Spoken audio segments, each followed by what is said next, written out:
আসসালামু আলাইকুম ওয়া রাহমাতুল্লাহি ওয়া বারাকাতুহু। ইন্নাল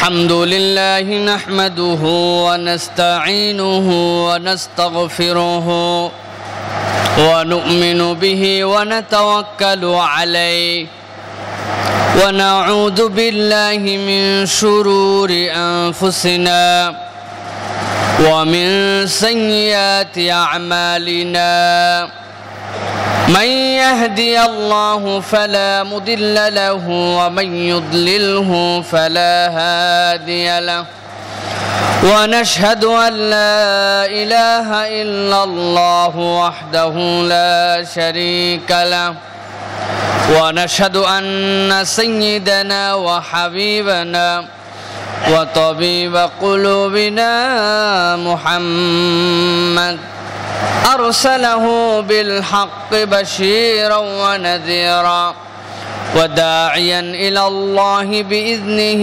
وسراجا منيرا فقد قال الله سبحانه وتعالى في كلامه المجيد وفي فرقان الحميد أعوذ بالله من الشيطان الرجيم بسم الله الرحمن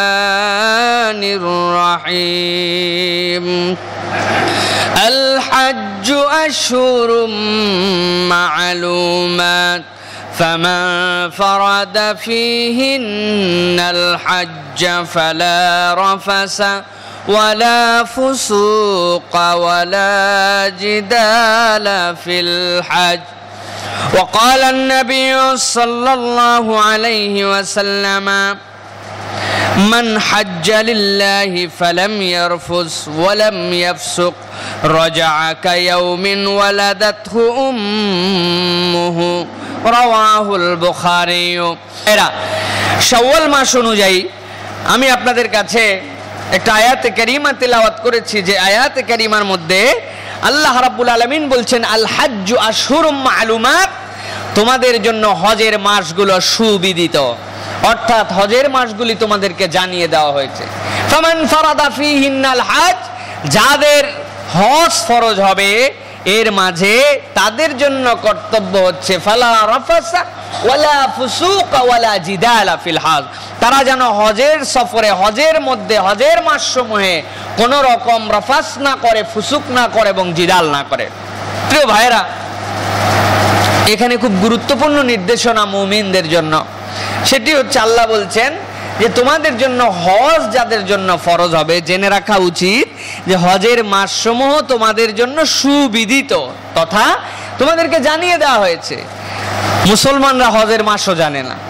মুসলমানদের কাছে জিজ্ঞাসা করা হয়, ভালো কোনো লোকের কাছেও জিজ্ঞাসা করা হয়, ভাই হজের মাস কোনটা?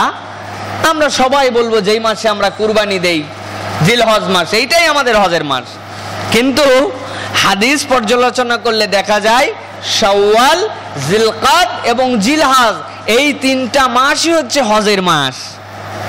দ্বিতীয় বিষয় যেটা, আল্লাহ রাব্বুল আলামিন তার রাসূলকে বলছেন যারা হজ করতে যাবে তারা যেন রাফাস না করে, ফুসুক না করে এবং জিদাল না করে। তিনটা কি জিনিস? রাফাস মানে কি? পাপাচার, পাপাচার করা। ফুসুক মানে কি? আপনি স্পষ্টভাবে কবিরা গুনার মধ্যে যেন নিপতিত না থাকেন। কিছু কবিরা গুনাহ আছে যেইগুলো কন্টিনিউয়াস, আমাদের যেরকম প্রেজেন্ট পারফেক্ট কন্টিনিউয়াস বলি, অতীত থেকে চলা শুরু করছে, রানিং ভাবে চলতে আছে। আমাদের মুমিনদের জীবনে এরকম অনেকগুলা কবিরা গুনাহ আছে যেটা আমরা কন্টিনিউ করি, আমরা বুঝতে পারি না। যেরকম আপনার যদি মিথ্যা কথা বলার আমাদের অভ্যাস থাকে, এইটা আপনার রানিং গুনাহ। আপনার যদি আল্লাহ রাসূলের যে সুন্নাতগুলি আপনার জন্য ওয়াজিব, এইগুলো যদি তরক করা আপনার মধ্যে থাকে, তাহলে এটা আপনার জন্য একটা রানিং গুনাহ। যেমন আমরা অনেক সময় বলতে পারি আমাদের দাড়ি কাটা, এটা ওয়াজিব, অনেক মাযহাবে ফরজ, এই জন্য কেউ যদি মনে করেন দাড়ি কেটে কেটে কেটে কেটে সারা জীবন যাচ্ছে, তার আমলনামায় কন্টিনিউ একটা গুনাহ চলতেছে।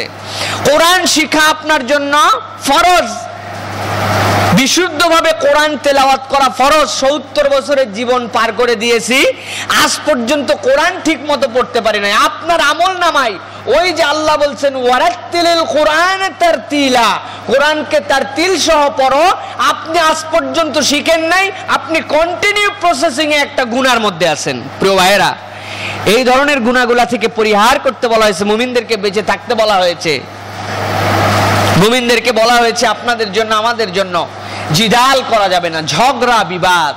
মুমিন মাত্র আমাদের চরিত্রের বৈশিষ্ট্য এখন যে যত বেশি তুখোর ঝগড়াবিদ, এলাকার লোক তাকে তত বেশি ভয় করে। এর সর্বনাশ, এই লোকের মুখ খারাপ, এর কাছে মিশা যাবে না, বাজে কথা বলবে, মনে করতেছে এর ক্ষমতা বেড়ে গেছে, সেও চিন্তা করতেছে যে আমার মুখের সাথে কেউ পারবে না। প্রিয় ভাইয়েরা, আল্লাহ রাব্বুল আলামিন এই ধরনের মুখওয়ালাকে আল্লাহ পছন্দ করেন না। হাদিসের মধ্যে এসেছে, আল্লাহ রসুল বলছেন, শোনো তোমাদের জন্য একটা খুশখবরি জানাই, তোমাদের জন্য আল্লাহ রাব্বুল আলামিন দুইটা ব্যক্তি যখন ঝগড়া করতে শুরু করে, ডিবেট করতে শুরু করে, তর্ক করতে শুরু করে, একজন ব্যক্তি ঝগড়া করা অবস্থায় মনে হয়েছে আমার যা দলিল আছে হাতে, আমার যা যুক্তি আছে, আমার কাছে যে ধরনের এর পক্ষে এভিডেন্স আছে, আমি যদি তার সাথে যুক্তি করি, তর্ক করি, আমি যদি তার সাথে বিতর্ক করি, ক্ষমতা নাই আমার দলিলগুলাকে সে পরাজিত করবে। কিন্তু সে আল্লাহ এবং তার রাসূলের কথা মনে করে যে আল্লাহ রাব্বুল আলামিন এই তর্ক বিতর্ক পছন্দ করেন না, উপযুক্ত পক্ষে দলিল থাকার পরেও সে ত্যাগ করছে যে না, আমি ঝগড়া করব না। আল্লাহ রাব্বুল আলামিন তার জন্য জান্নাতের উচ্চ দেশে একটা ঘর বানায় দেন। আর একজন ব্যক্তি ঝগড়া করছে, যে বুঝছে যে আর যদি মিনিট দুয়েক আমি এই তর্ক চালাই, আমার কোনো দলিল নাই, ভিত্তি নাই, আমার পক্ষে যুক্তি নাই, আমার এইটা খালি গা জোয়ারি হবে, শেষে যে আমি হেরে যাব, লজ্জা পেতে হবে, এই ভয়ে বললো না ভাই তোমার সাথে আমি ঝগড়াঝাটি করতে রাজি নাই। আসলে কিন্তু ভয় মনের মধ্যে হারার, কিন্তু ভাব দেখাচ্ছে এমন যে আপনার সাথে আমি ঝগড়া করব না। আল্লাহ রসুল বলছেন এই ধরনের ব্যক্তিকেও আল্লাহ এত পছন্দ করেন যে হেরে যাওয়ার পরেও যদি ঝগড়া ছেড়ে দেয়, আল্লাহ তার জন্য জান্নাতের মধ্য দেশে একটা ঘর বানায় দেন। তাহলে ঝগড়াঝাটি আল্লাহ পছন্দ করেন না। আল্লাহ বলছেন ওয়া তুজাদিল হুম বিল্লাতি হিয়া আহসান, যদি তোমার সাথে তাদের সাথে কোনো কথা এগেনস্টে কথা বলতে হয়, যেটা উত্তম কথা সেইটা দিয়ে কথা বলো, তার থেকে নিম্ন রুচির কথা তুমি বলো না। আমাদের টেন্ডেন্সি ঝগড়া মানেই গালি দেওয়া, মুখ খারাপ করা। মুখ খারাপ করা আমাদের এখন একটা ফ্যাশন হয়ে গেছে। প্রিয় ভাইরা, এখান থেকে আল্লাহ আমাদেরকে হেফাজত করুন। আজকে আমরা দেখি এত মুখ খারাপ আমাদের অবস্থা, যারা ফেসবুকিং করে, যারা নেট চালায়, বিভিন্ন গ্রুপের মধ্যে ঢুকে বিভিন্ন জন বিভিন্ন কথা পোস্ট করে, তার এগেনস্টে কমেন্টের মধ্যে এমন ধরনের বাজে কথা, নোংরা কথা, কটু কথা, অশ্লীল কথা, ভাবতেছে আমি ইসলাম কায়েমের জন্য, আমার মতকে বিজয়ী করার জন্য, আল্লাহ এবং আল্লাহ রসুলের জন্য আমি বোধহয় এই ধরনের কথা বলতেছি। আস্তাগফিরুল্লাহল আযীম। এই ধরনের কথা বলা হারাম, নিষেধ। প্রিয় ভাইরা, আপনি ইসলামের জন্য এমন কথা বলতেছেন, আপনি ইসলামকে নোংরা বানাচ্ছেন, আপনি মানুষের কাছে বুঝাচ্ছেন যে ইসলামের সঠিক আকীদাকে প্রতিষ্ঠিত করার জন্য গালাগালি, ঝগড়া, মানুষকে কুকুর, শূকর, বানর, জন্মের ঠিক নাই, জারজ সন্তান, মাকে পতিতা বলে গালি দেওয়া হয়, মনে করতেছে যে ইসলামের জন্য এটা করতেছে। আস্তাগফিরুল্লাহল আযীম। এখান থেকে আমাদেরকে বাঁচতে হবে, এখান থেকে বাঁচতে হবে। আল্লাহ রসুলকে আল্লাহ কোরআনে বলছেন আপনার যদি ডিবেট হয় তাহলে কথা বলেন, আর যদি আপনার পছন্দ না হয়, বুঝেন যে এই দলের সাথে কথা বলে কাজ হবে না, আপনি সেখান থেকে ঘুরে চলে আসেন। আপনার তার সাথে তর্ক করে ইসলামকে বিজয়ী করতে হবে না। মুসলমানদের কি হলো? মুসলমানদের ব্রেন ওয়াশ হয়ে গেছে। মুসলমানরা এখন এমন একটা ভ্রান্তির মধ্যে প্রবেশ করেছে যে মনে করছে যে আমার রুচিতে আমি ইসলামকে প্রতিষ্ঠিত করব। ইসলাম, আমি বারবার বলি, এমন কোন খোঁড়া ধর্ম না যে ইসলাম কিভাবে প্রতিষ্ঠিত হবে, তার মত, তার আকীদা, তার সহি কথা কেমন করে এস্টাবলিশড হবে, এইটা অন্য কারো কাছ থেকে হাওলাত করে নিতে হবে। ইসলাম এরকম খোঁড়া ধর্ম না। ইসলাম কিভাবে প্রতিষ্ঠিত হবে এটা আল্লাহ এবং তার রাসূলের মাধ্যমে কিয়ামত পর্যন্ত মানুষকে দান করে দেওয়া হয়েছে। প্রিয় ভাইরা, এই জন্য হজের সফরের মধ্যে এই তিনটা বিষয় থেকে আল্লাহ পরহেজ করতে বলেছেন।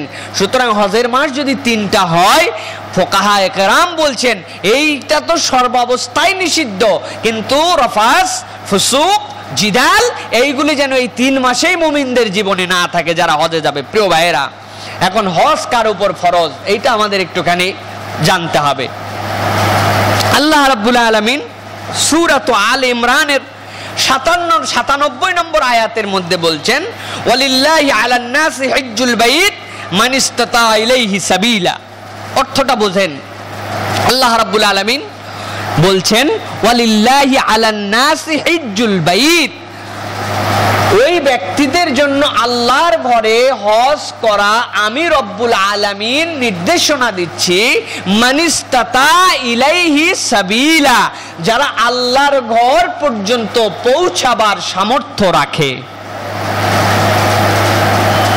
আল্লাহর ঘর পর্যন্ত পৌঁছানোর সামর্থ্য যাদের আছে, আল্লাহ বলছেন তাদের জন্য হজ করা ফরজ। প্রিয় ভাইয়েরা, এখানে আল্লাহ রব্বুল আলামিন ফেরত আসার কথাও বলেন নাই, যে আপনাকে যে আবার ফেরত আসতে হবে, আল্লাহ এই কথাও আয়াতে বলেন নাই। কেবল যাওয়ার ক্ষমতা থাকলে তুমি বান্দা আমার ঘরে আসো, ফেরত পাঠানোর দায়িত্ব আমি রব্বুল আলামিনের। প্রিয় ভাইয়েরা, কিন্তু যেহেতু বাংলাদেশ সহ পৃথিবীতে এখন হজের প্যাকেজটা এরকম যে আপনি রিটার্ন টিকিট ছাড়া আসতে পারেন না, সুতরাং যাওয়া আসার যার ক্ষমতা আছে, অর্থাৎ 2,70,000 থেকে 80,000 টাকার যার ক্যাপাবিলিটি আছে, তার জন্য হজ ফরজ।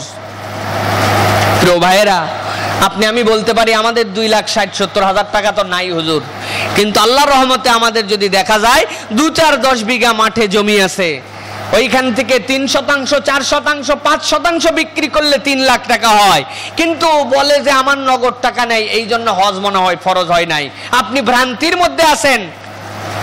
আপনার বাৎসরিক ব্যয় নির্বাহের জন্য, সংসার যাপনের জন্য যতটুকু আপনার লাগে, ওইটুকুর বাহিরে আপনার যে নগদ ক্যাপিটাল, 3টা দোকান আছে, একটা দোকান না থাকলে সমস্যা হয় না, 3টা গাড়ি আছে, একটা গাড়ি না থাকলে সমস্যা হয় না, 5 বিঘা জমি আছে, 4 কাঠার মধ্যে থেকে না থাকলে সমস্যা হয় না, 5টা ফ্ল্যাট আছে, একটা ফ্ল্যাট না থাকলে এর মধ্যে থেকে আপনার সমস্যা হয় না, 6টা দোকান ভাড়া দেওয়া আছে, একটা দোকানের মধ্যে থেকে না থাকলে সমস্যা হয় না আপনার। এই রকম যদি আপনার কাছে হজে যাওয়ার সফরের সঙ্গী থাকে, আপনার সঙ্গতি থাকে, কোরআন এবং হাদিসের ফিকার ভাষায় আপনার প্রতি আল্লাহ রাব্বুল আলামিনের ঘর জিয়ারত করা ফরজ। বাংলাদেশের মানুষ, অনেক মানুষের উপরে হজ ফরজ। আমি তো মাঝে মাঝে বলি, এমন এমন যুবক আছে যারা একটা ইয়ামাহা FZS ব্যবহার করতেছে, R15, R12 মোটরসাইকেল ব্যবহার করতেছে, 3 থেকে 3.5 লাখ টাকা দাম, যেই মোটরসাইকেল ছাড়াও তার সংসার চলে, যেই মোটরসাইকেল ছাড়াও তার জীবন নির্বাহ করা সম্ভব, এটা তার কাছে এক্সট্রা একটা ক্যাপিটাল, সেই সম্পদের মালিক, যেটা ছাড়াও তার জীবন চলে, ওইটা বিক্রি করে তার জন্য হজে যাওয়া ফরজ। মুসলমানদের যুক্তি কি? বলে মেয়ের বিয়ে দেই নাই হুজুর, এখনো 2টা শিয়ানা মেয়ে আছে। আমি বলি আপনি মেয়ের বিয়ে যেহেতু দেন নাই, অতএব আপনার নামাজ পড়ারও দরকার নাই। নামাজও যেরকম একটা ফরজ, হজ ওরকম একটা ফরজ। আপনি নামাজ কেন পড়বেন? মেয়ের আগে বিয়ে দিয়ে নামাজ পড়েন, তাই নাকি? রোজা, যাকাত যদি ফরজ হয় আপনার, বলে আমার 2টা মেয়ের বিয়েই দেই নাই, আমার কিসের যাকাত দিতে হবে? আমার তো এখন অনেক খরচা বাকি আছে, তাই বলবেন নাকি? হবে না। আপনার জন্য মেয়ে বিয়ে দেওয়া, বাপ হজ করে নাই, বয়স হয় নাই, এইটা হচ্ছে সবচেয়ে বড় যুক্তি। হুজুর এখনো তো গুনাই শেষ করতে পারলাম না। কি বুঝলেন? কেবল 30-35 বছর বয়স, 60 বছর পর্যন্ত ব্যাপক গুনাহ আগে করি, এরপরে না আল্লাহর ঘরে যায় মাপটা আপনি একবারে সুফি সাহেব হব। আমরা যখন হজে যাই, এয়ারপোর্টে 8-10 বারে গেলাম হজে, এয়ারপোর্টে এখনো দেখা হলে বলে আপনি হজে যাবেন? ভাই অযথায় এখন কেন হজে যাচ্ছেন? হজ তো আপনি ধরেই রাখতে পারবেন না, বুঝছেন? হজ ধরে রাখতে পারবো না, এই জন্য হজে যাওয়া যাবে। আমি বললাম ওই হজ কেমন করে ধরে আমাকে একটু বুঝান তো। কই হজ ধরে মানে আপনি হজ করে আসার পরে তো আর এই দোকান পাট, ব্যবসা বাণিজ্য, সংসার এইগুলো করলে আবার হজ থাকে নাকি? আপনি এরপরে জীবন চিল্লায় বাড়ায় যাবেন, তাই নাকি ভাই? জি না, হজ ধরার এরকম কোন সিস্টেম আল্লাহ রসুল দিয়ে যান নাই। আপনি স্বাভাবিক মুমিন, আল্লাহর ঘর জিয়ারত করে আসলেন, আপনার অবশ্যই কিছু আচরণে চেঞ্জ হবে, সেটা আল্লাহ রাব্বুল আলামিনের জন্য আগে হওয়াই ভালো। তবে তাদের জন্য না হওয়া ভালো যারা গ্যারেন্টি নিয়ে আসছেন যে আমি 80 বছরের আগে মরতাম না, তারা পরে করেন। আর যাদের গ্যারেন্টি নাই, আল্লাহ রসুল তাদের জন্য বলছেন যার উপরে হজ ফরজ হলো আর পরপর 3টা বছর হজে আসলো না, আল্লাহ রসুলের হাদিস অনুযায়ী ব্যাখ্যা করছেন মুহাদ্দিসরা, আল্লাহ রসুল বলছেন সে ইহুদি হয়ে মরুক, নাসারা হয়ে মরুক, আমি রসুলের জিম্মাদারিতে তার জন্য কোনো সুপারিশ নাই। নাউযুবিল্লাহি মিন যালিক। প্রিয় ভাইয়েরা, আপনার হজ ফরজ হয়ে গেছে কথার কথা 35 বছর বয়সে, 40 বছর বয়সে আপনি যাবেন, 60-65-তে নিয়ত করলেন, তাহলে মিলল না। লানাতুল্লাহি আলাই ওয়াল মালাইকা, আল্লাহ এবং তার ফেরেশতাদের পক্ষ থেকে লানত হবে। প্রিয় ভাইয়েরা, আমাদের দেশে অসংখ্য মানুষের উপর এরকম হজ ফরজ, কিন্তু নানা অজুহাত দিয়ে মানুষ হজে যায় না। শয়তানও চিন্তা করে একে হজে পাঠালে আমার প্রজেক্ট টোটাল লস। কিভাবে? হজ আমরা প্রত্যেক বছর যাই, আলহামদুলিল্লাহ ভাই, বিশ্বাস করেন হজের ব্যাপারে আল্লাহ রসুল বলছেন হাজ্জাম মাবরুর লাইসা লাহুল জাযাউ ইল্লাল জান্নাহ। যদি কোনো ব্যক্তির হজটা মাবরুর হয়ে যায়, কোনো ব্যক্তির হজ যদি মাবরুর হয়, আল্লাহ রাব্বুল আলামিন আল্লাহ রসুলকে জানাচ্ছেন, রসুল আপনি জানিয়ে দেন লাইসা লাহুল জাযাউ ইল্লাল জান্নাহ, আল্লাহ জান্নাত ছাড়া ওই ব্যক্তিকে আর কিছুই দিবেন না। সুবহানাল্লাহ, ডাইরেক্ট সে জান্নাতে প্রবেশ করবে। এখন মাবরুর হজ কাকে বলে? যেই হজ মাবরুর হবে সেই হজের বিনিময়ে আপনি জান্নাত পাবেন। মাবরুর কাকে বলে? মাবরুর হজ বলা হয় ওই হজকে যেই হজে যাওয়ার পরে আপনি অন্তত পক্ষে 100টা নফল তওয়াফ করবেন। কি বলেন? হজ্জে মাবরুর বলা হয় ওই হজকে যেই হজে যাওয়ার পরে আপনি অন্তত পক্ষে প্রত্যেকটা রাত 20, 30, 40 রাকাত করে নফল নামাজ পড়ে 1,500 রাকাত নফল নামাজ পড়বেন। কি বলেন? জি না, আল্লাহ রসুল ব্যাখ্যা দিয়েছেন শত শত নফল তওয়াফ করা হবে যেই হজের মধ্যে, সেইটা মাবরুর হজ না। যেই হজের মধ্যে 1000 রাকাত নফল নামাজ পড়া হবে সেইটা হজ্জে মাবরুর না। যেই হজের মধ্যে আপনি সুফি হয়ে যাবেন সেই হজ আপনার জন্য হজ্জে মাবরুর না। আল্লাহ রসুল ঘোষণা দিচ্ছেন হজ্জাম মাবরুর। হজ্জে মাবরুর কোনটা? 2টা কাজ যার হজের সফরের মধ্যে যুক্ত হবে, আল্লাহ সেই হজকে হজ্জে মাবরুর হিসেবে গ্রহণ করবেন। 1 নম্বর হচ্ছে হুসনুল কালাম ও ইতআমুত তুআম। আল্লাহ রসুল বলছেন শোনো, 2টা মাত্র কাজ।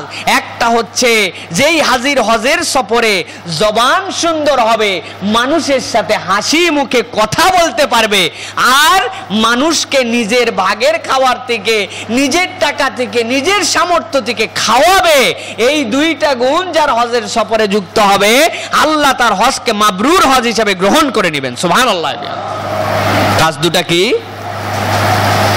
1 নম্বর হচ্ছে সুন্দর কথা বলা, আর 2 নম্বর হচ্ছে যে সে তার খাবারে অন্যকে ভাগ দিবে। প্রিয় ভাইরা, বিশ্বাস করেন, আপনারা অনেকে চিন্তা করছেন ইনশাআল্লাহ আল্লাহ যদি হজের তৌফিক দেয় আপনাদেরকে, তাহলে আপনারা ইনশাআল্লাহ এই 2টা কাজ করবেন। পারবেন না ইনশাআল্লাহ? ইনশাআল্লাহ। প্রিয় ভাইরা, কিন্তু যত সহজ ভাবছেন তত সহজ কিন্তু কাজটা না। আমার এই 10 বছরের অভিজ্ঞতায় আমি বলি, অনেক মানুষের সাথে অন্তত পক্ষে তো 30-40 হাজার লোকের ইমামতি করছি আমি হজের সফরে এই 10 বছরে। মানুষের জন্য মাথা ঠিক রাখা, রাগ দমন করা, সুন্দর কথা বলা এত কঠিন হজের সফর ছাড়া কোথাও নাই। হজ ক্যাম্পে যাওয়ার সাথে সাথে মেজাজ নাই হাজিরার, খালি গরম আর গরম, খালি গরম আর গরম। এত রাগ কোথার থেকে যে আসে হাজিদের, তারা হজে গেছেন তারা বুঝতে পারবেন। কি জন্য রাগ হয় জানেন? রাগ হয় তার কারণ আছে। আমার নিজের দৃষ্টিতে আমি একটা ব্যাখ্যা দাঁড় করিয়েছি। আপনি একটা সাদা সুন্দর পরিষ্কার জামা বুক পকেটালা পরে বাজারের মধ্যে যাচ্ছেন, পকেটের মধ্যে 100 টাকার একটা নোট রাখছেন, বাহির থেকে দেখা যায় বাজারে অনেক ধরনের লোকের মধ্যে পকেট মারও থাকে। সে দেখছে যে ওরে বাবা, মুরব্বী একজন এসেছে যার বুক পকেটে 100টা টাকা দেখা যাচ্ছে, এইটার পিছনে লেগে গেছে ধান্দা। অনেকক্ষণ ঘোরাঘুরি করতেছে কিভাবে টাকাটা পকেট মারা যায়। ঘুরতে ঘুরতে দেখে আরেকজন মুরব্বী আসছে, মাশাআল্লাহ। চিন্তা করছে এতক্ষণ কার পিছে ঘুরছি, এর পকেটে দেখা যায় 1000 টাকার 3-4টা বান্ডিল আছে পকেটের মধ্যে। ও চিন্তা করছে 100 টাকার পিছনে ঘুরে আর লাভ নাই, কারণ যদি ধরা পড়ি 100 টাকার জন্য বাজারের লোক যা পিটন দিবে, ওই 1000-এর জন্য সেম পিটন। সুতরাং টার্গেট বড়টাই ধরা ভালো, কি বলেন? ও বড়টার পিছনে ছুটছে। আর পরে খানিকক্ষণ পরে দেখছে যে না, এইটা যদি হাত দিয়ে না হয় তাহলে সাথে যে ব্লেড আছে, অস্ত্র আছে, চাকু আছে, এইটাও পেটে চালান দিতে হবে, কারণ বান্ডিলটা বড়, নিজের জীবন বাঁচায়া এইটা সাইজ করতে হবে। ওই চোর কিন্তু তখন তার পিছনে জান প্রাণ দিয়ে লাগবে, কারণ তার কাছে বান্ডিল বড়।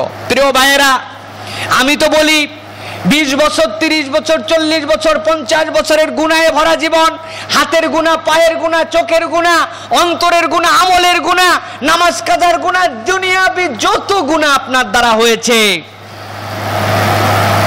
ইচ্ছায় অনিচ্ছায়, প্রকাশ্যে অপ্রকাশ্যে, ছোট বড়, কত গুনাহ আমরা করলাম। শয়তান এতদিন পর্যন্ত আপনার পিছে ছিল, 100 টাকা ছিলেন আপনি, নামাজ এক ওয়াক্ত মিস করাইতে পারলে শয়তান বগল বাজাইছে যে খুশি, এরে জাহান্নামের রাস্তায় এক ধাপ আগালাম। রোজা একটার মধ্যে দুর্বলতা আনছে, এক ধাপ জাহান্নামের দিকে আগালাম। জাকাতের হিসাব কমপ্লিট করে দেয় নাই, এক ধাপ জাকাতে আগালাম জাহান্নামের দিকে। মিথ্যা কথা বলাইছি, চগলখুরি করাইছি, এক ধাপ করে জাহান্নামের কাছে নিয়ে আসছি প্রায়। এখন এই ব্যক্তি খালি মরবে আর জাহান্নামে যাবে। আল্লাহ সেই সকল বান্দাকে আদর করে কোলে ডেকে নিয়ে আল্লাহ বলেন, আয় বান্দা আমার ঘরের দিকে রওনা দে। আমার ঘরের দিকে রওনা যখন দিবে, হজের সফরে যখন রওনা দিয়ে দিবে, আল্লাহ বলছেন এই গুনাহগার, খাতাকার, নানাবিধ গুনায় জাহান্নামের উপযুক্ত বান্দারা যখন আল্লাহর ঘর জিয়ারত করবে, হজ করবে, আর তার হজটা যদি মাবরুর হয়, এই গুনাহগার বান্দা জাহান্নামের উপযুক্ত বান্দাগুলাকে আমি রব্বুল আলামিন ডাইরেক্ট জান্নাতে ঢুকায় দিব।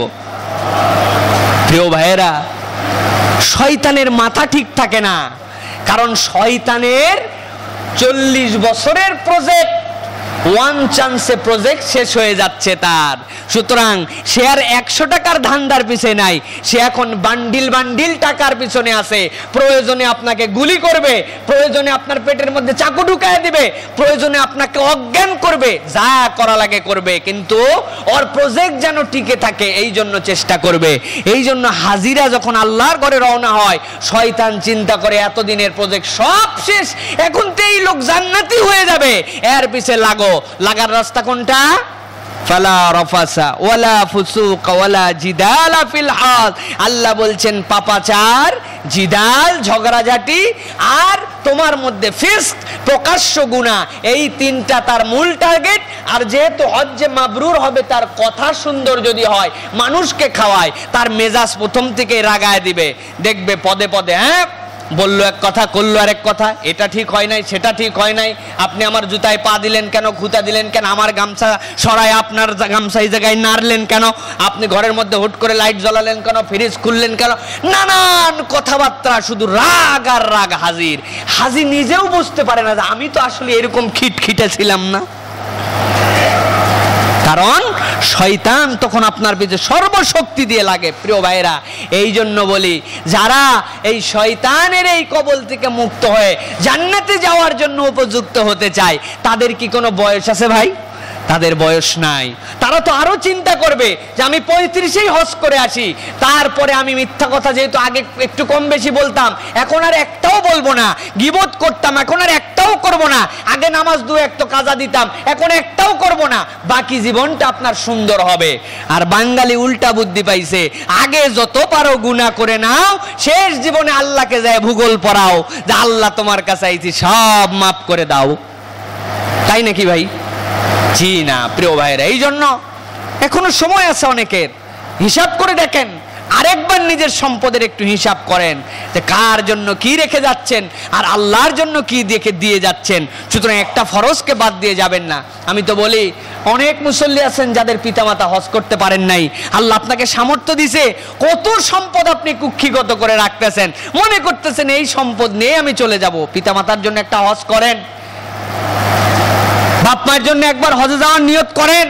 নিজে একবার হজ করছেন, পিতার জন্য হজ করেন। কারণ আল্লাহ রাসূল বলছেন যে যদি কেউ হজ করে ফালাম ইয়ারফুস ওয়ালাম ইয়াফসুক কারাজা, সে যেন প্রত্যাবর্তন করলো ইয়াউমা উলিদাতহু উম্মু, তার মা তাকে ভূমিষ্ঠ করলে, পেটের থেকে বাচ্চাকে প্রসব করলে যেরকম সেই বাচ্চার কোনো গুনাহ থাকে না, কেউ যদি হজ করে ফেরত আসে আল্লাহ তাকে ওরকম নিষ্পাপ বানায় দেন। সুবহানাল্লাহ বিহামদিহি। প্রিয় ভাইরা, এই জন্য আমাদেরকে হজের জন্য নিয়ত করতে হবে।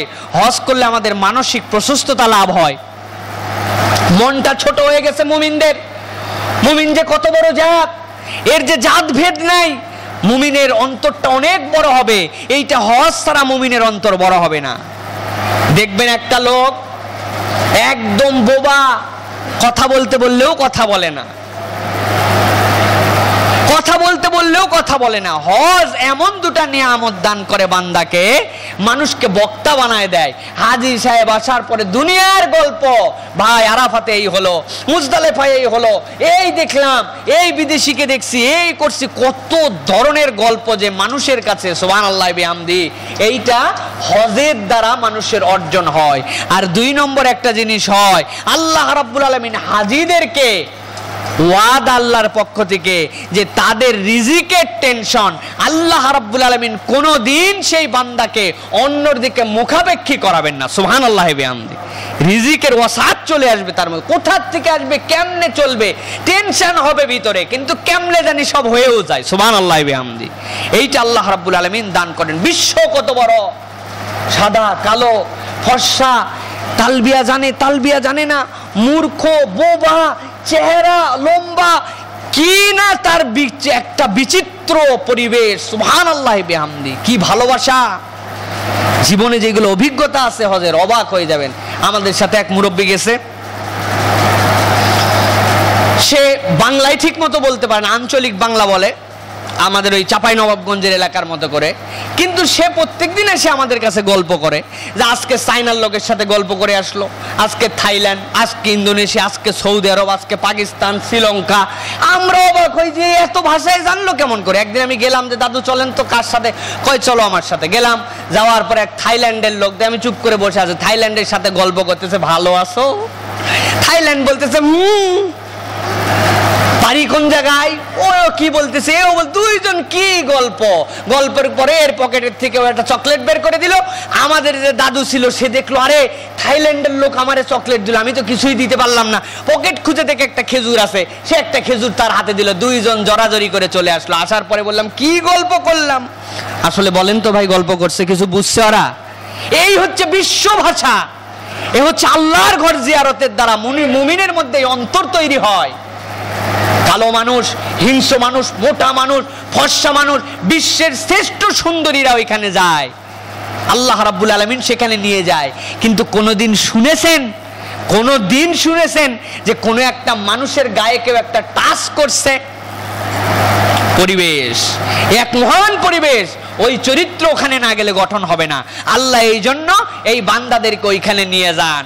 মুমিনদের 4টা গ্রেড। আপনি যদি আমানতু বিল্লাহি ওয়া মালাইকাতি ওয়া কুতুবিহি বলেন, আপনি মুমিন হয়ে গেলেন। আপনি মুমিন হওয়ার সাথে সাথে নামাজ, রোজা সবকিছু আপনি প্র্যাকটিসের মধ্যে শুরু করলেন, আপনি মুসলমান হয়ে গেলেন, আল্লাহর কাছে সারেন্ডার করে দিলেন, আপনি প্র্যাকটিসিং মুসলিম। আপনি এরপরে গ্রেড 3-তে যদি উন্নীত করতে চান নিজেকে, আল্লাহ বলছেন আমি যতগুলা নিষেধ তোমাকে করেছি, এইটা করো না, সেইটা করো না, মিথ্যা বলো না, সুদ খেও না, ঘুষ খেও না, আপনি মুত্তাকি হয়ে গেলেন, আপনি আল্লাহর তাকওয়ার দিকে এগিয়ে গেলেন। এই 3টা গ্রেডই এই দুনিয়াতে শেষ। কিন্তু এই দুনিয়ার একটা গ্রেডে যেখানে গেলে আপনি 4র্থ গ্রেড উন্নত হতে পারবেন মুমিনদেরকে, সেটা হচ্ছে গ্রেড নাম্বার 4, মুহসিন। সেই গ্রেডের নাম কি? মুহসিন, ভালো কাজের প্রতিযোগিতা করে নেওয়ালা। এইটা আল্লাহ রাব্বুল আলামিনের ঘর জিয়ারত ছাড়া এইটা অর্জন করা সম্ভব না। প্রিয় ভাইয়েরা, যেখানে কোরআন এসেছে, যেখানে মা আপনার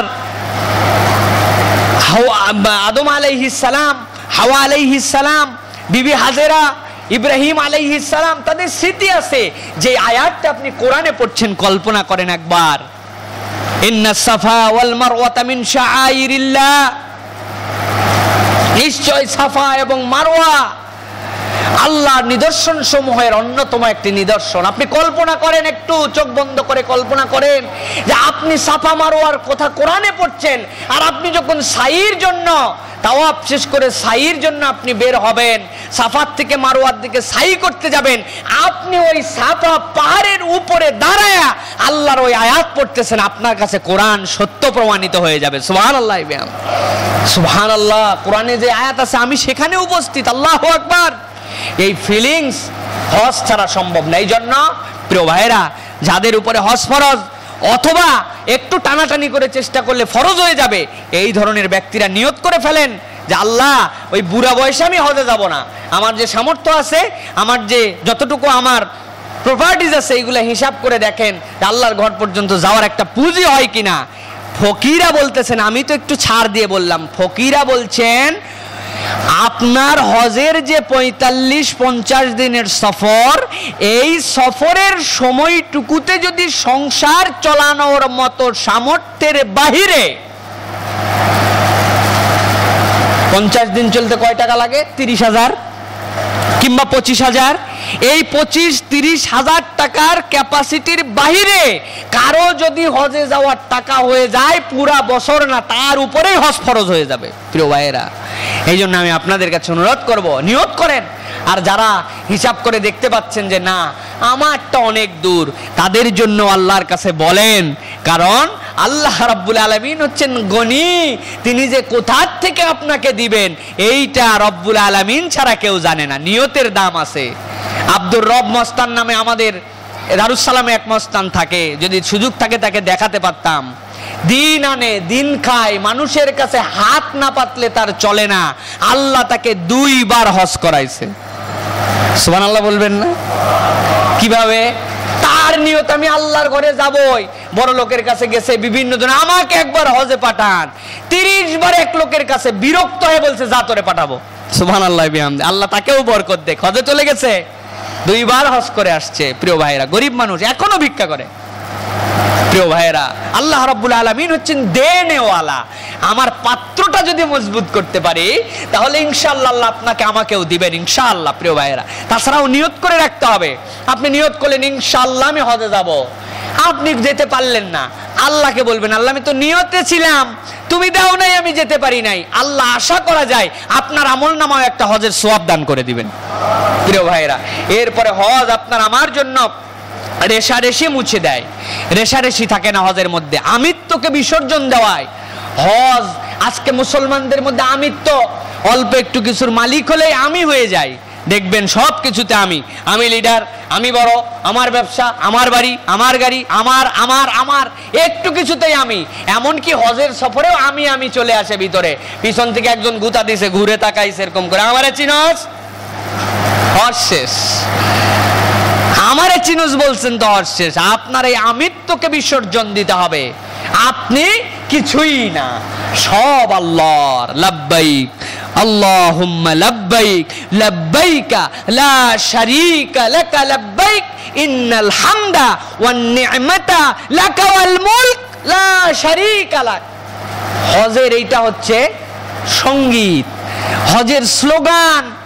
আল্লাহ রাসূল পুরুষদেরকে বলছেন তোমরা জোরে জোরে চিৎকার করে করে পড়ো, একবার না যখনই পড়বে 3 বার করে পড়ো। লাব্বাইক আল্লাহুম্মা লাব্বাইক লাব্বাইক লা শারীকা লাকা লাব্বাইক। মানে কি? লাব্বাইক, ও আমার রব আমি হাজির তোমার কাছে। লাব্বাইক লা শারীকা লাকা লাব্বাইক, এমন রবের কাছে আমি হাজির যার কোনো শরীক নাই। ইন্নাল হামদা, এতদিন পর্যন্ত তেলবাজি করছি, প্রশংসা করছি, অমুকে আমার জন্য উপকার করছে, তুমুকে আমার কল্যাণ করছে, তার প্রশংসা, নেতার প্রশংসা, প্রেসিডেন্টের, চেয়ারম্যানের, এমপির, মেম্বারের, নানা জনের প্রশংসা করছি। কিন্তু আজকে বলতেছে আমি ইন্নাল হামদা, সকল প্রশংসা তোমার।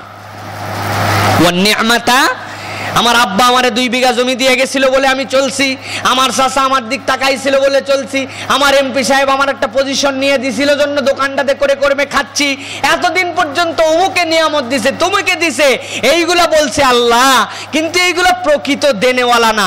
আজকে স্বীকার করলাম ওয়ান নিয়ামাতা, সকল নিয়ামত তোমার।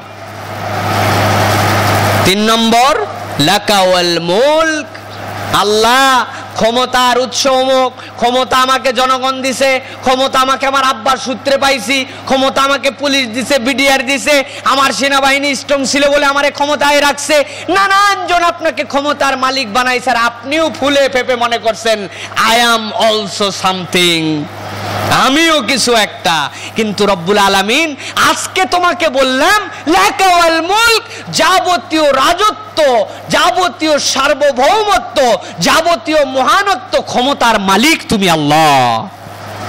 আবারও বলছি আল্লাহ লা শারীকা লাক, এইগুলার মধ্যে কোনো শরীক নাই।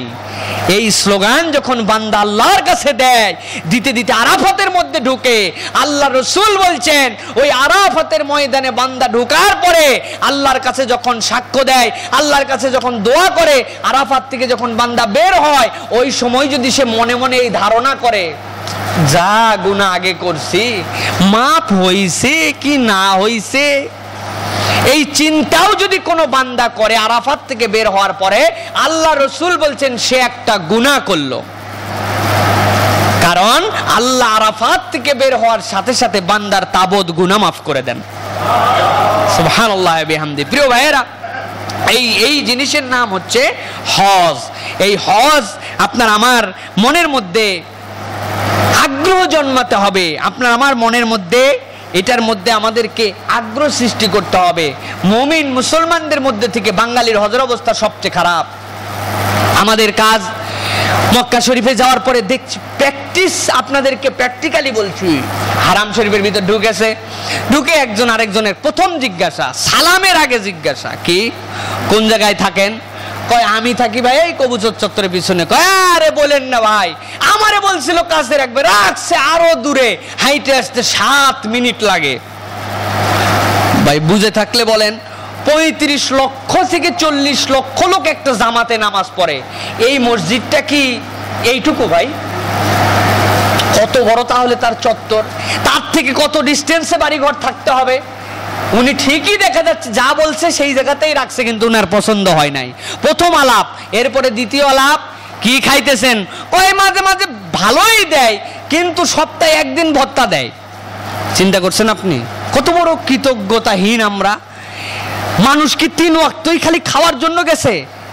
আমি তো বলি ভাইরে, 2,60,000 টাকা দিয়ে আপনি হজে যেয়েন না, আপনি 2,60,000 টাকাকে ভাগ করেন, প্রত্যেক মাসে 30,000 টাকা করে আসবে।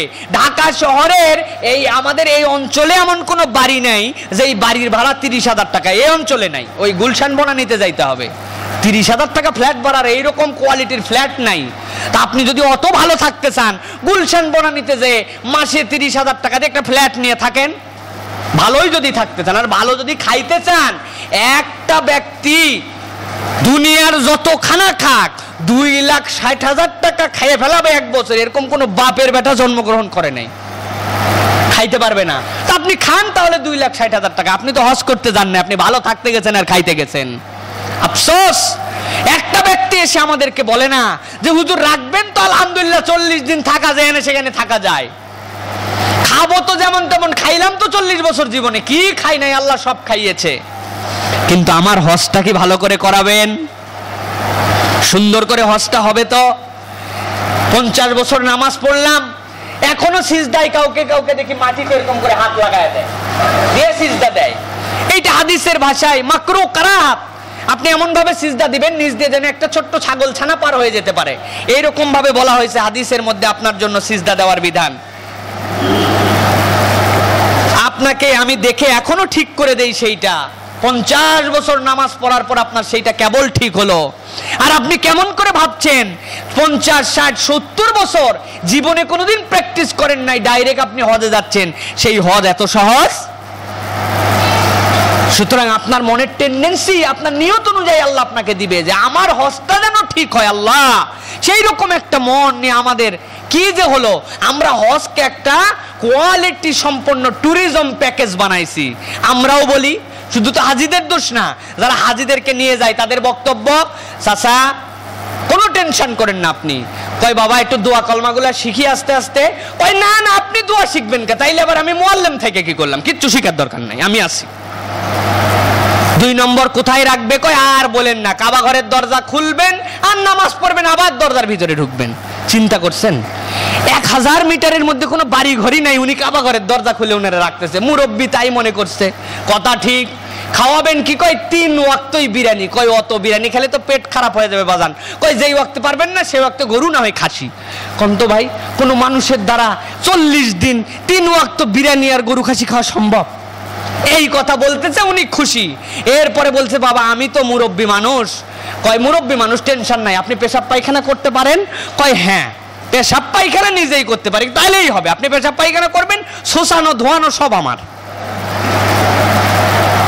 এই প্যাকেজ নিয়ে মুরব্বী হজে রওনা দিছে। এখন যাওয়ার পরের থেকেই দেখে আরে কাবা ঘরের ভিতরে রাখতে চাইছিল, এখন দেখি বাড়ি নেই, এর মধ্যে উনার মেজাজ গরম। পেশাব পায়খানা একজন মুআল্লিমের অধীনে 40 জন, উনি কয়জনের কুলুক ধরবে আর কয়জনের ছোঁচাবে উনি? সম্ভব নাকি? এইগুলা মিথ্যা কথা এক শ্রেণীর লোক বলতেছে। তারা বলে না ভালো করে হজ করাবো, ভালো করে আলেম ওলামাদের মধ্যে থেকে আলহামদুলিল্লাহ এখন অনেকেই অ্যাক্টিভ হয়েছেন, কিন্তু এই শ্রেণীর প্রতারণা গ্রামগঞ্জে বিভিন্ন জায়গায় এগুলো কথাবার্তা বলে মানুষকে সঠিক হজ করানো হচ্ছে না। এই জন্য আলেমদের দায়িত্ব, যারা তালেবে এলেম আছেন, যারা কোরআন হাদিস বুঝেন, তারা অন্তত আপনি হজে না যেতে পারেন, যে হাজি যাচ্ছে তার কাছে যান, যে বলেন মুরব্বী শুনলাম আপনি হজে যাচ্ছেন, বাবা তালবিয়াটা একটু পরে শুনান তো। আমরা যারা তালেবে এলেম আলেম চিন্তা করছে এরা আমার সাথে হজে যাচ্ছে না, আমার কি দায়িত্ব? উনার মুআল্লিম উনার না, আলেম ওলামাদের দায়িত্ব আছে। আপনি কিসের ওয়ারাসাতুল আম্বিয়া? আপনাকে তো আল্লাহ নবী 5 বিঘা মদিনাতে জমি লিখে দিয়ে যায় নাই, আল্লাহ রসুলকে আপনার জন্য রূপা সোনা দিয়ে গেছে নাকি? ওয়ারাসাতুল আম্বিয়াকে নবীওয়ালা কাজ যে করবে, নবীর মেহনত যে করবে, আল্লাহ রসুল যে এলেম রেখে গেলেন সেইটার আল্লাহ রসুল ওয়ারিস বানায় গেছেন।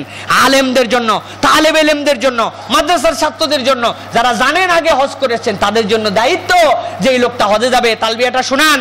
লজ্জা পাবেন না, বলেন, একা একা বলেন, দরজা লাগান, তালবিয়া জোরে জোরে বলেন, তালবিয়া শিখান, তাকে 2টা সূরা শিখান।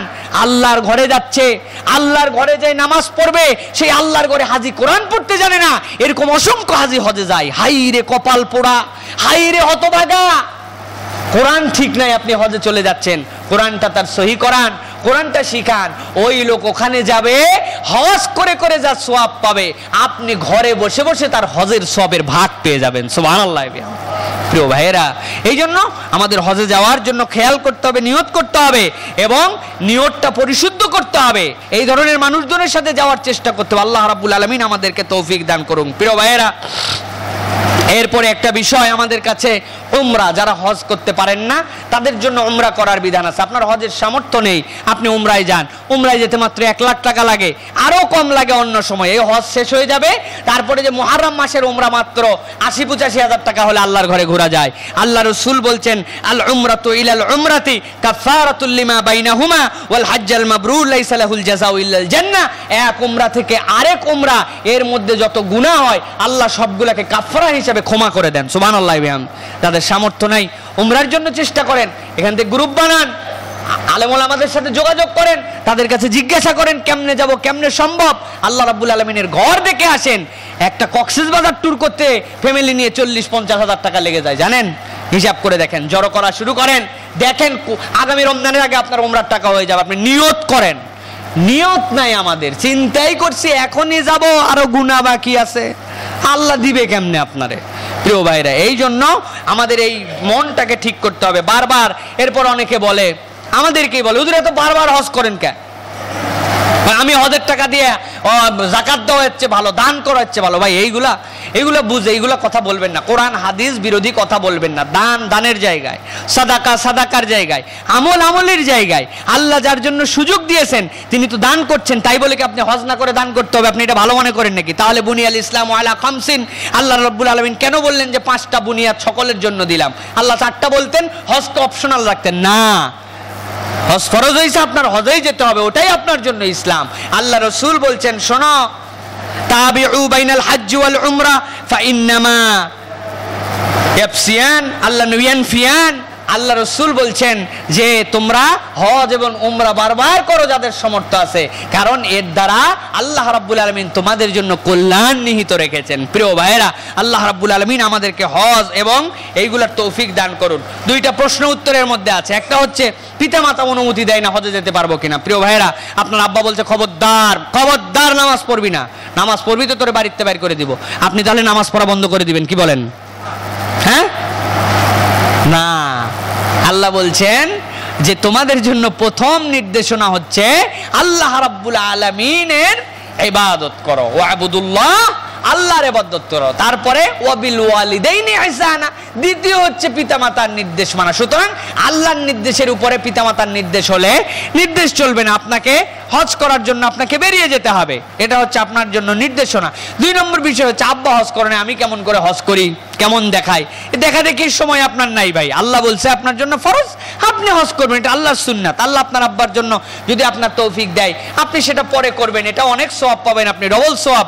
কিন্তু আপনার জন্য ফরজ হলে আপনাকে আদায় করে ফেলতে হবে। প্রিয় ভাইয়েরা, এই জন্য আমাদের এই বিষয়টা বারবার আপনাদের কাছে সতর্ক করতেছে, এই জন্য এই বিষয়ে আমাদেরকে সতর্ক হতে হবে। আর হজের মৌলিক কাজগুলো অনেক সুন্দর প্যাটার্নে। দেখেন, হজের ফরজ কয়টা জানেন? হজের ফরজ কয়টা? আমাদের জন্য যে আমরা উমরা করি, উমরার ফরজ হচ্ছে মাত্র 2টা। একটা হচ্ছে ইহরাম পরা, আর দ্বিতীয়টা হচ্ছে আল্লাহর ঘরে যে তাওয়াফ করা। আর হজের জন্য ফরজ আমাদের 3টা। একটা হচ্ছে ইহরাম করা, নিয়ত করা, নিয়ত করার পরে 2 নম্বর হচ্ছে আল্লাহর ঘর তাওয়াফ করা, 3 নম্বর হচ্ছে আপনার আমার জন্য আরাফাতের ময়দানে অবস্থান করা, আরাফাতের ময়দানে অবস্থান করা। এরপরে আমাদের জন্য ওয়াজিব আছে হজের অনেকগুলা, হজের ক্ষেত্রে অনেক ইউনিক বিধান আছে আপনার আমার জন্য। এইগুলো যদি আপনাদের কাছে উপস্থাপন করা হয় তাহলে বুঝতে পারবেন যে এইগুলোর মজা কিরকম। আল্লাহু আকবার। আপনার যে ধরনের পোশাক থাক, যাই থাক, সব মানুষ সাদা। আপনার জুতা কেনার যত ধরনের সামর্থ্য থাক, আপনার পায়ে স্পঞ্জ, কোনো জুতা চলবে না, পায়ের উপরে ঢাকা চলবে না। আপনি এক বেশে একভাবে রওনা হয়ে গেছেন। কোথায় গেছেন আপনি? আল্লাহর আরাফাতে গেছেন। আরাফাতে যাওয়ার পরে আল্লাহর কাছে আপনি দোয়া করেছেন, আল্লাহর কাছে আপনি চেয়েছেন, আল্লাহ আপনাকে মাফ করে দিয়েছেন। আল্লাহ বলছেন যে তোকে যে এত কিছু দিলাম, এখন একটু প্রমাণ করে দেখা যে তুই আমার জন্যই সব করতেছিস। এতদিন পর্যন্ত তাবু ছিল, মিনাতে তাবু ছিল, আরাফাতে খিমা ছিল, কিছু ছিল। এখন আপনি মুজদালেফায় চলে গেছেন, ফাঁকা ময়দান, পাথরে ভূমি, লক্ষ লক্ষ মানুষ একইভাবে শুয়ে আছে, মাথার উপরে কোনো ছাদ নাই। আল্লাহ তোমার জন্য দেখো আমি পারি। মুজদালেফার ময়দানে কঙ্কর ভূমিতে শুয়ে আছি। সকাল হয়ে গেছে, মুজদালেফার থেকে মিনাতে চলে আসছেন। মিনাতে আসার পরে ব্যাগ বোঝকা রেখে আল্লাহ তোমার জন্য এখন আমি আমার আদি যে পিতা ইব্রাহিম আলাইহিস সালাম তার সন্তানকে নিয়ে শয়তানের থেকে যেভাবে প্রবঞ্চনার থেকে বাঁচিয়েছিলেন, ওইখানে উনি যেরকম কঙ্কর নিক্ষেপ করেছিলেন, আমি ওইখানে পাথর নিক্ষেপ করার জন্য রওনা দিলাম। মুসলমানদের মধ্যে একটা গ্রুপ চিন্তা করে এখনো বোধহয় ওই জায়গায় শয়তান আছে, এই জন্য দেখি কেউ বড় বড় পাথর মারতেছে, কেউ জুতা মারতেছে, বেকুব কতকগুলো দেখি ঝাঁটাও মারে ওর মধ্যে। বেকুবের বেকুব এগুলো, এই জায়গায় কি শয়তান আছে নাকি? শয়তানের দামি।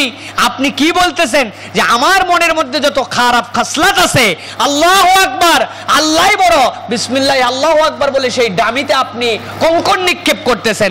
আল্লাহ আপনার মনের শয়তানি দূর করবেন, ওখানে কোনো শয়তান নেই।